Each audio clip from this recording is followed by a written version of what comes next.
Hello everybody, welcome. You are very, very welcome. We are match day -1, which is 1 day out from the World Cup, which is very exciting. It's of course been very, very controversial, but I think once the World Cup gets going, it will grip us the way it always does. Now, the thing that fans really hate at a World Cup, apart from a lack of beer, is when a decision goes against you and it's wrong. Maradona, the hand of God in 1986, putting England out of the World Cup when it should never have been, and then of course Argentina went on to win it. These days that happens less and less because of VAR and because of technology, and this World Cup will be a lot closer to 100% accuracy by referees. It will never be 100%, but will be a lot closer. Why is that? Technology has moved on, and this is a good point to introduce Tracey Kitt, who is the CTO of Hawkeye right now. Very welcome, Tracey. Thank you. We are going to talk about the latest technology in just a second, the semi-automatic offside technology. But first of all, for those who are not involved in sport and are not interested in sport particularly, I mean, I know all about Hawkeye, I'm very familiar with it. What has Hawkeye done? I was going to say to change sport, but really I should say to evolve sport. And you've been very much involved in tennis and cricket and of course goal line technology. Sure. Good morning everyone. Thank you for having me today. Yeah, so Hawkeye Innovations has been pioneering change in sport for over 20 years. So we deliver best-in-class officiating, broadcasting and performance technology to over 25 sports across the globe currently. And that includes being technology provider to the FIFA World Cup for semi-automatic offside, as you mentioned, goal line technology and VAR. So we're really privileged to be here today to talk about our technology and how it's helped to evolve the way sport is engaged with, how it's participated, and health and welfare of officials and players, not only in football but throughout tennis, as you mentioned, in cricket, and then globally. So in the US, we have many sports that we're working with there, including baseball. And so yeah, it's really exciting for us to showcase our technology on a global scale. And you know, in something like tennis, it's really added to the sport because the excitement in the stadium is the ball in, is the ball out. I mean, that's incredible. This new semi-automatic offside technology is something that is fairly new. It's a highly accurate VAR, video assistant referee. You all know that. But what technology is involved? How does it work? So in terms of semi-automatic offside, we have around 12 cameras in the stadium that is tracking accurate ball and player positioning using skeletal data through optical tracking techniques. And so we're able to see exactly where a person is on the pitch at around 50 frames per second. And so it gives us a really accurate view of where everyone is at each point in time. And it gives us an idea of where the ball is. And so then we can determine whether someone is offside or not, and we can send alerts then to the VAR operators and officials to then investigate whether that is truly an offside event. So we really are providing the supporting tools and technology that facilitates that decision making. But the decision making is still the result of the officials on the match. Yeah, and actually offside is one of those things where sometimes even we've seen with VAR, you know, you still can't get it right because the video angles aren't quite good enough and there is still human error involved. But hopefully this will wipe that out a little bit. Well, our technology is, as I said, it's a supporting tool. So it does allow the officials to have more accurate and faster decision making and more informed decision making. So the amount of cameras that we're using gives more angles for the officials to make that judgment decision. But it is still a judgment decision by the officials on the day. Oh, I was going to ask you actually. So Harry Kane can't run along, you know, Iran score a goal, you know, next week. He suspects it's offside. He goes, offside, let me have a look. No, we can't do that. Absolutely not. Okay. No, the players are not allowed to signal to have a VAR review, and the coaches are not allowed to signal that as well. We are checking constantly in the background in the officiating areas any sort of events that needs to around penalties and so forth. And so we're always looking in real time whether there is an event that needs to be assessed. But only the officials can make that judgment call and call a VAR review or alert to an offside event. So it is still a human decision. You still need a human. Absolutely, that's why it's called semi-automatic offside, not automatic offside. Yeah, absolutely. Absolutely. It has been quite stop-start, hasn't it, VAR? you know, so far, the average time for an offside decision, this is a FIFA stat, is 70 seconds, which is over a minute, which is a long time in a football match, which is meant to be free-flowing and is, you know, it's not American football, it's meant to just keep going. And also, you know, the idea that you can't celebrate a goal anymore until it's been checked by VAR. How quick is this? Oh, it's within seconds. So as mentioned, we are regularly throughout the entire game through skeletal tracking and our ball tracking technology assessing where everyone is on the pitch. And so whenever there looks to be an offside event, we can instantly send that to the officials who within seconds can review and assess whether that is in fact an offside event. And so then they signal the referee on the pitch. So it's seconds compared to what it is for VAR. I think this is a good time to have a little look at the video because the graphics are so impressive. If we have a little, we're picking it up. The video's already talked about the ball that's going to be used at the World Cup, which has got a microchip in it, which is also tracking information as to when the ball is kicked. So we're picking the video up a little bit late, but let's join it now. 12 dedicated tracking cameras mounted underneath the roof of each stadium track the ball, and 29 points on the body of each individual player, 50 times per second, calculating their exact position on the pitch. The 29 points include all limbs and extremities that are relevant for offside calls, allowing the team in the video operation room to know the exact position of a player at any given moment. How accurate is that line? It's very accurate. So we use all of those body points to determine exactly where the player's position is and their extremities, and we use the ball tracking sensors and technology as well to understand exactly where the kick point is. So that helps us triangulate through AI where that line needs to be drawn and whether there's an offside event. So you can see on this one the toe is just over the line relative to the kick point of the player. How, what's the correct phrase? How small can you go? Could it be literally half a toenail and you'd know? Absolutely. It's very accurate. It's very accurate. And we've had lots of independent scientific validation of our technology to ensure that accuracy for our federations and leagues that we work with and for football. And so we're regularly ensuring that accuracy for the officials so they can make those right judgment calls and be confident in our technology. How long did this take to develop?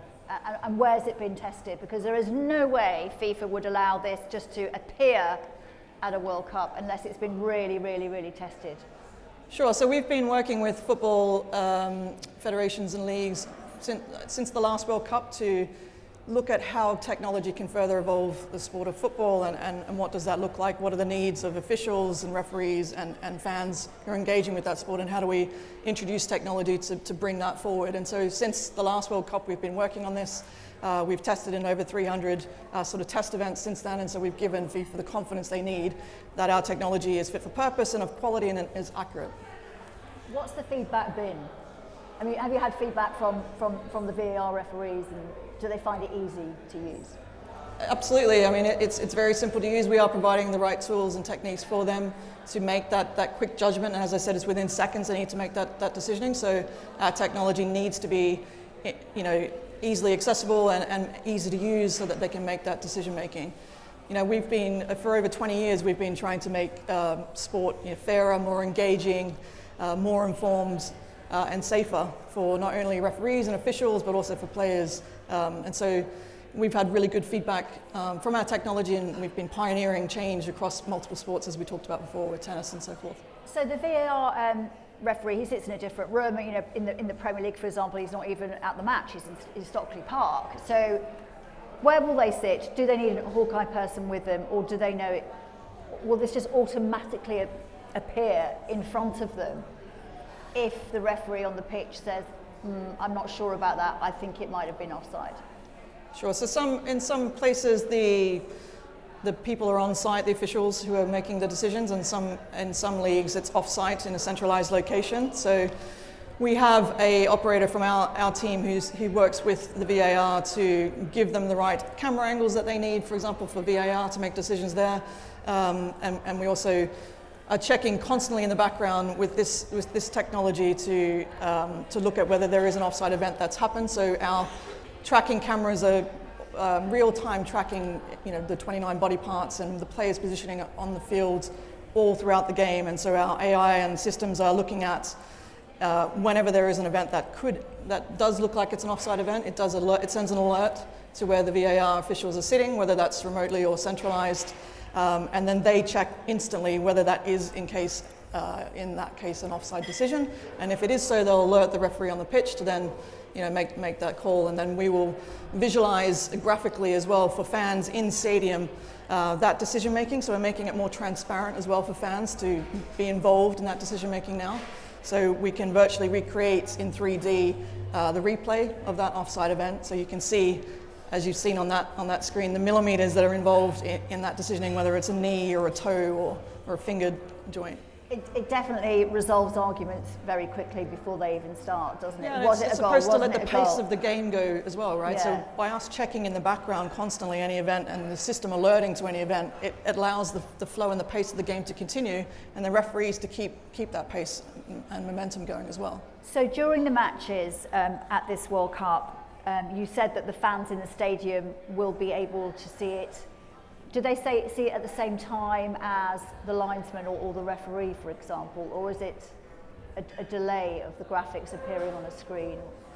Once the officials have made their decision, then we can virtually recreate it for the fans in the stadium so that they can see why the decision has been made as it has been made, which really helps fans really engage with that process. And it's a really cool visual representation of what's been happening. Yeah, and it sort of adds something to the event as well, because there's sort of that split second of was it, wasn't it? No, absolutely. And I think you've never been involved or able to see that sort of replay to that depth as well. And virtually recreating it in 3D gives you another dimension to see that play and how it's been decided as well. So and it's much more accurate than what we had before. Yeah.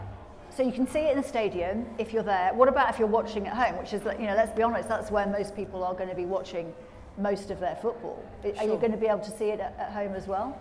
Absolutely. I mean, today we have that capability through broadcast. So in Serie A and UEFA, we've been lucky enough to work and partner with them as their technology provider, and we've been virtually recreating and replaying visualizations of offside events in those leagues. And then in future, absolutely, in more and more events, we'd love it to be broadcast, not only just live, on TV, but through multiple mediums, your mobile phone, social, etc. But for this World Cup, we are not going to see this on our screens. In stadium, you will. In the stadium, but not on your TV. Not currently. No, FIFA didn't want that. We don't know why. You're gathering a lot of information during a match. 180 million pieces of information per player, or for the match as a whole. I mean, that's a lot. It's a lot of data points, which gives us really great opportunity to use that data for various other use cases with skeletal tracking. So in the future, I'm really interested personally in health and well-being of the referees, the officials, and the players, and how can that skeletal data help inform, how is your body moving? Are you moving in a way that can cause injury? Are you being hit in a way that's causing injury? Is your performance, can it be improved through changes in the way that you're kicking a ball or throwing a ball or catching a ball? And so all of that data that's collected and analyzed, we use in different ways. So we can use it through health and well-being for players, but we also use it to recreate virtually through our sister companies with Beyond Sports, who've now just come on board into our family. We're able to take that data and turn it into a 3D world.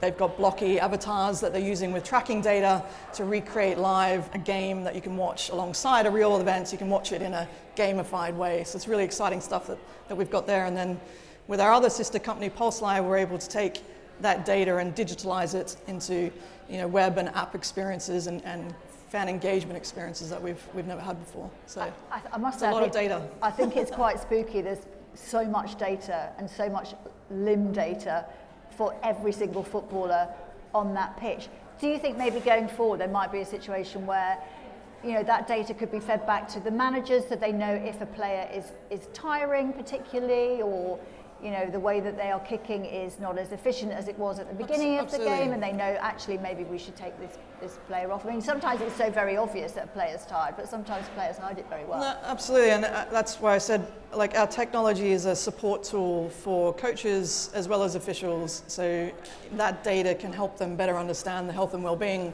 of their players on the pitch, but also while they're training as well, and that can help them with their improvements of their performance, both on the pitch and off.